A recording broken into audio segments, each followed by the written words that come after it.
ولئن أتيت الذين أوتوا الكتاب بكل آية ما تبعوا قبلتك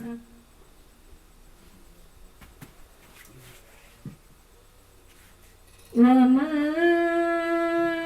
أنت بتابع قبلتهم وما بعضهم بتابع قبلة بعض ولئن اتبعت أهواءهم من بعد ما جاءك من العلم إنك إذا لمن الظالمين.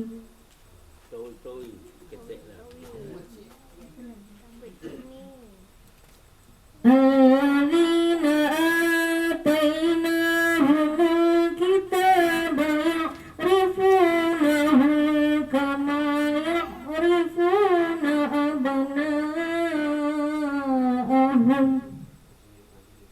وإن فريقا منهم ليكتمون الحق وهم يعلمون.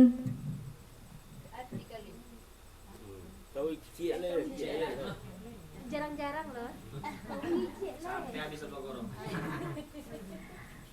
Al-haq min rabbika fala takunanna minal mumtarin. Dengan menyebut nama Allah yang Maha Pengasih lagi Maha Penyayang, kami melihat wajahmu Muhammad sering mengadah ke langit, maka akan kami palingkan engkau ke kiblat yang engkau senangi.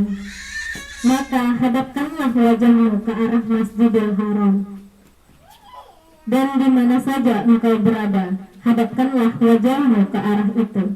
Dan sesungguhnya orang-orang yang diberi kitab Taurat dan Injil tahu bahwa pemandangan kiblat itu adalah kebenaran dari Tuhan mereka, dan Allah tidak lengah terhadap apa yang mereka kerjakan.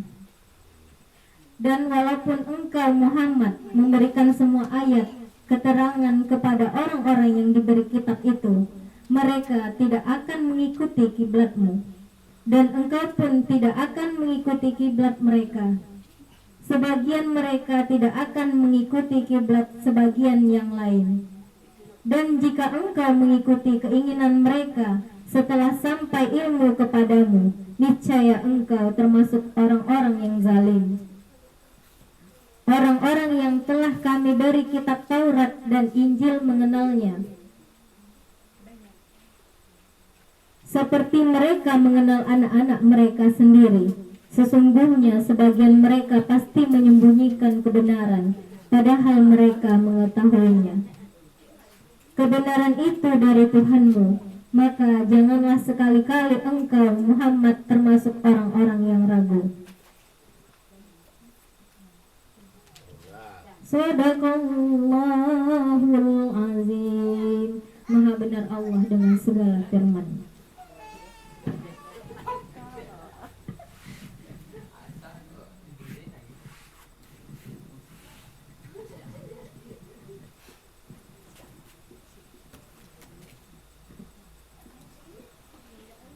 Sungguh kami, kata Allah, melihat kamu hai Muhammad menengadahkan mukamu ke langit waktu sholat. Kami akan hadapkan mukamu ke arah kiblat yang engkau senangi, yaitu Nabi ingin punya kiblat sendiri, yaitu Ka'bah di Makkah. Maka hadapkanlah mukamu ke arah Masjidil Haram atau Ka'bah di Makkah. Di mana saja kamu semua berada, hadapkanlah mukamu ke arah Ka'bah itu. Jadi orang Palestina, orang mana-mana ke situ menghadaplah, tidak boleh ke Masjidil Aqsa. Jadi Nabi dikabulkan oleh Ta'ala permintaannya supaya umatnya memiliki kiblat sendiri. Dan sesungguhnya mereka telah diberi kitab. Untuk itu mereka telah diberi ketetapan, tentu mengetahui bahwa kitab itu adalah benar dari Tuhan mereka. Jadi kitab itu menceritakan bahwa Muhammad itu akan diutus oleh Allah sebagai penutup segala nabi. Jadi untuk itu Allah tidak akan lalai terhadap apa yang mereka perbuat. Jadi orang-orang Yahudi, orang Nasrani yang menutup-nutupi Nabi Muhammad diangkat jadi Rasul, itu Allah yang akan menghakimi. Ya tidak boleh awak dah berperang juga sudah. Dan berikanlah kepada orang yang sudah diberi kitab dengan segala keterangan dari hujah atau alasan, namun tidak akan mengikuti kiblatmu. Orang Yahudi, orang Nasrani tidak akan mau mengikuti kiblat Nabi Muhammad. Kenapa? Nabi mereka banyak, 24 orang, sedangkan Muhammad sendiri. Masa dia membatalkan Nabi yang sebanyak itu kiblatnya? Itulah kata orang Yahudi. Kamu juga tidak akan mengikuti kiblat mereka.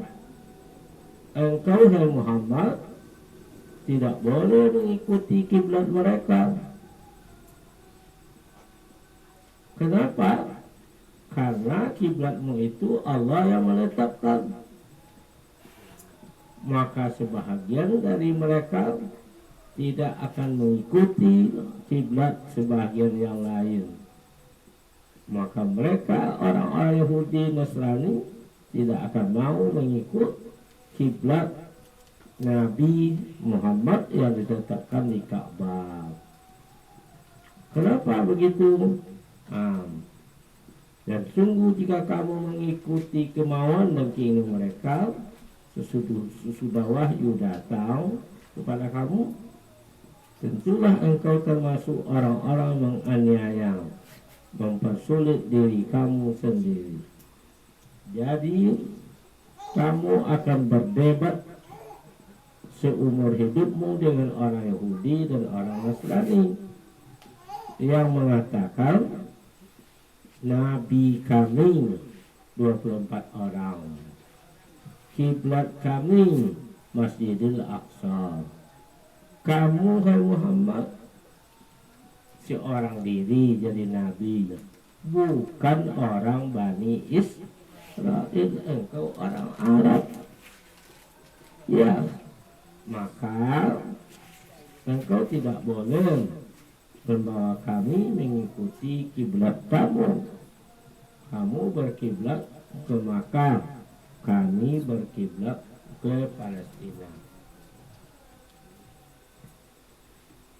Nah, kemudian dilanjutkan oleh Allah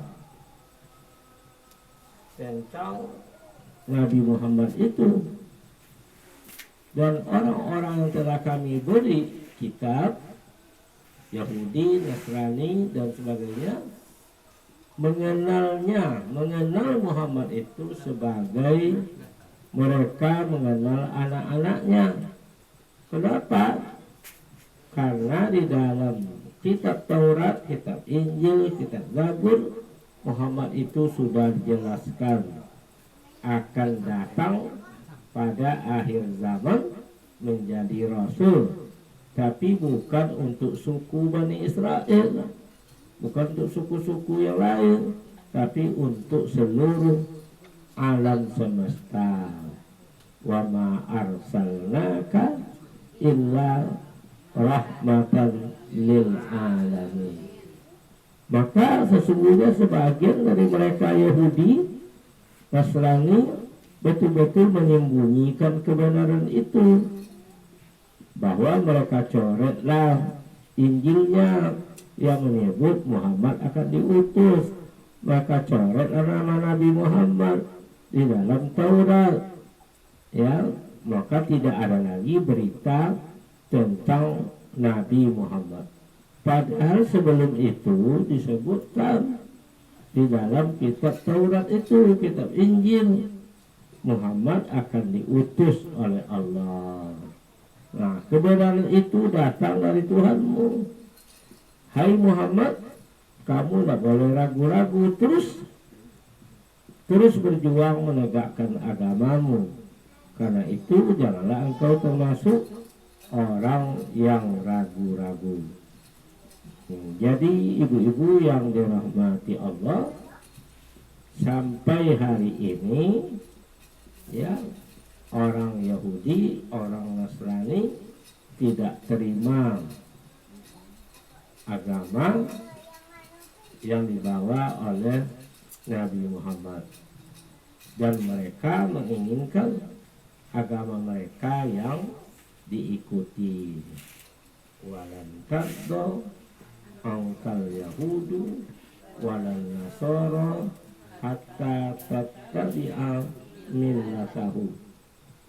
Orang Yahudi, orang Nasrani tidak akan pernah merestui kamu hai Muhammad, ya, membawa agama dan merubah kiblat dari Masjidil Aqsa ke Makkah Al-Mukarramah. Jadi ayat ini memerintahkan Nabi Muhammad menghadap ke kiblat Ka'bah saat sholat. Orang-orang ahli kitab mengetahui menghadap ke Ka'bah adalah suatu perintah yang benar-benar datang dari Allah.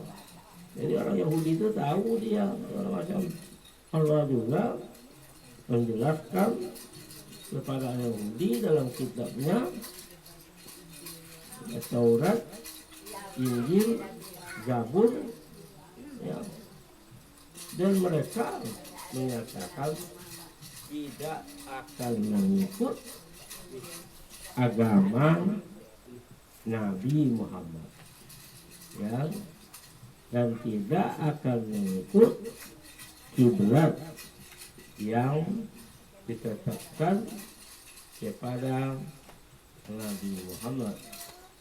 Nah itulah, ya, maka bukan hanya kiblat, ya, tetapi menimbulkan peperangan yang sekarang sudah 60 tahun. Orang-orang Masjidil Aqsa dibunuh oleh orang Yahudi, dibunuh oleh orang Nasrani, yang sudah berapa tahun itu? Sudah 60 tahun, ya. Jadi timbullah dulu perang antara umat Islam dengan orang-orang Yahudi dan orang Nasrani. Berapa lamanya? 200 tahun.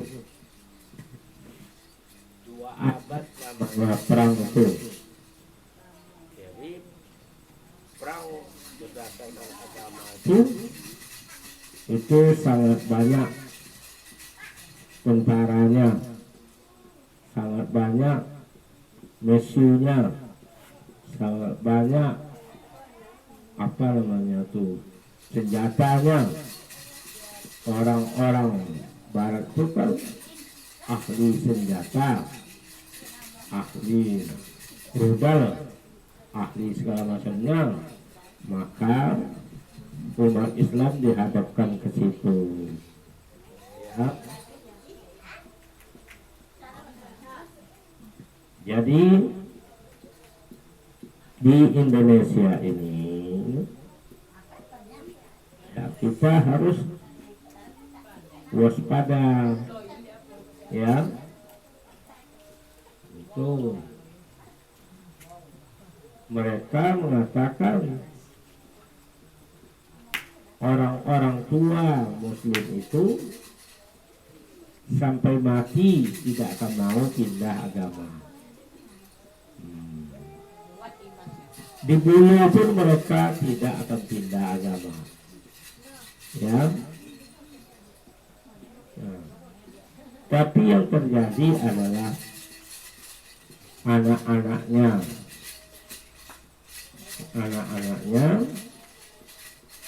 sudah dirubah perangainya menjadi anak-anak Yahudi, anak-anak Nasrani ya, anak-anak Majusi. Nah, berubahnya ketika hari raya ya, jutaan mercun nah, yang dilepas ke atas langit itu api ya. Kemudian berhari raya ke laut Valentine Day itu hari raya Nasrani ya. Kemudian berhari raya seperti Yahudi ya, orang Yahudi yaitu mereka ya melanggar aturan-aturan agama kita. Jadi mereka berhari raya tapi bukan sesuai dengan hari raya Islam. Jadi mereka membuat bid'ah ya, mereka menginjak-injak syariat agama orang lain. Jadi itulah yang kita perhatikan, apa yang dikatakan ayat ini ya, itu sudah terjadi lama di Indonesia ini. Cuma kita nggak boleh ikut ya, ikut-ikutan dengan cara mereka berhari raya ya, cara mereka sembahyang, cara mereka mentaati agama. Kita harus mengikuti Al-Quran dan hadis Nabi Sallallahu Alaihi Wasallam.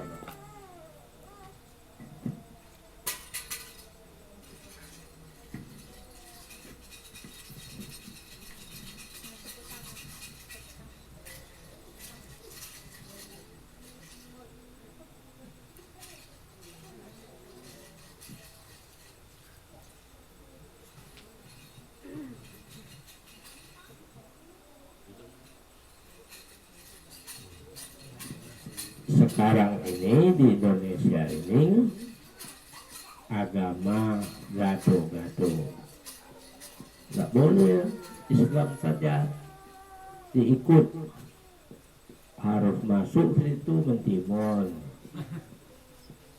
harus masuk ke situ kantang, harus masuk situ gado-gado itu banyak macamnya. Jadi agama gado-gado ya, maka umat Islam diobok-obok ya, di masjid orang tidak boleh masuk. Salat Jumat banyak itu ya. Nah, jadi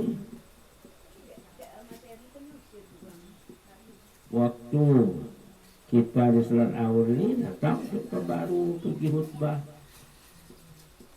ketemulah situ polisi, tentara, hansip menjaga masjid itu. Sini tidak ada Jumat Ustaz. Apa? Tidak ada Jumat. Ini kan masjid kan? Iya. Siapa yang meniadakan Jumat itu? MUI. Oh hebat MUI itu ya.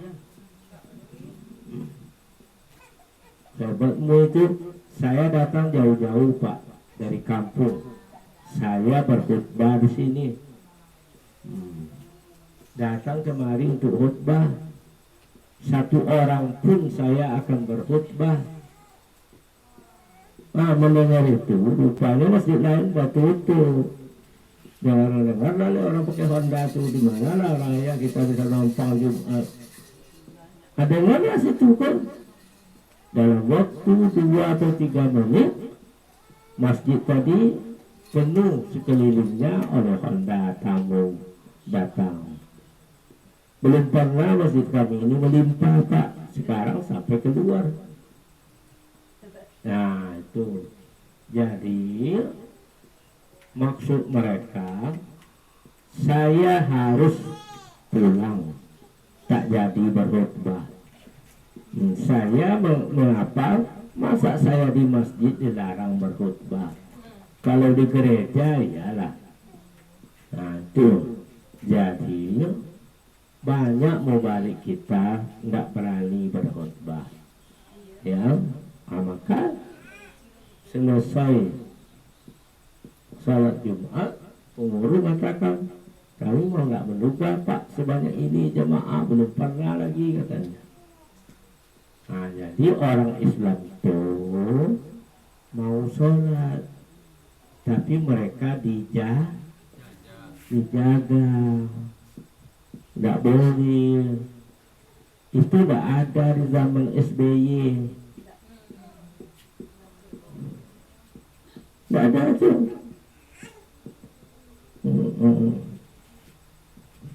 Di zaman Jokowi lah adanya ya. Jadi kita harus mengaji ya, kita harus belajar agama supaya kita ini tidak diobok-obok oleh orang yang benci kepada Islam ya. Udah banyak ulama kita masuk penjara Bu sekarang ini. Macam tuh Habib Rizik, Bashir, banyak tuh dimasukkan karena berani mengkritik pemerintah yang tidak suka kepada umat Islam. Itulah.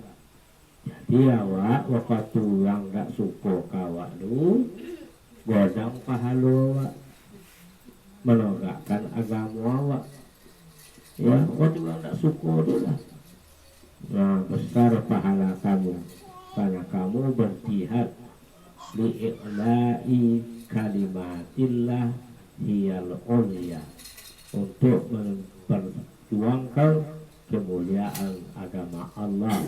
Agama Allah itu sangat mulia.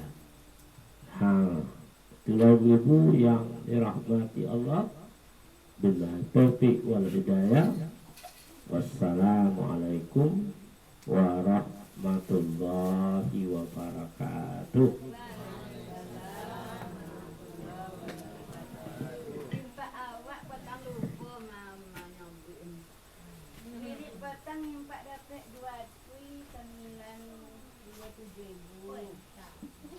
Kalau buat